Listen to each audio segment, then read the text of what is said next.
Gym শুরু করছো কিন্তু ডায়েট ঠিক না হলে কখনোই মাংসপেশি হবে না। আজ বলবো সেই ডায়েট রুলস যেগুলো না জানলে জিম করা বৃথা। এই রকম স্বাস্থ্যসম্মত ভিডিও পেতে আমার চ্যানেল সাবস্ক্রাইব করে সাথে থাকুন। ১. প্রোটিন ছাড়া মাসল হয় না। মাংসপেশি বানাতে চাইলে প্রতিদিন শরীরের ওজন অনুযায়ী প্রোটিন দরকার। ডিম, মাছ, মুরগি, ডাল এইগুলো বাদ দিলে মাসল গ্রোথ বন্ধ। ২. খালি পেটে জিম মানে মাসল লস। অনেকে না খেয়ে জিম করে, এটা সবচেয়ে বড় ভুল। হালকা কার্ব প্লাস প্রোটিন না থাকলে শরীর মাসল ভেঙে এনার্জি নেয়।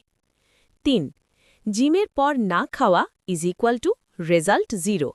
ওয়ার্কআউটের ৩০-৪৫ মিনিটের মধ্যে প্রোটিন না নিলে মাসল রিকভারি হবে না। ৪. পানি কম খেলেই পাম্প যাবে। পানি কম থাকলে মাসল ফ্ল্যাট দেখায়, শক্তি কমে যায়। এই ডায়েট রুলস মানলে জিমের রেজাল্ট চোখে পড়বে। কমেন্টে লিখো তুমি নতুন নাকি পুরনো জিমার।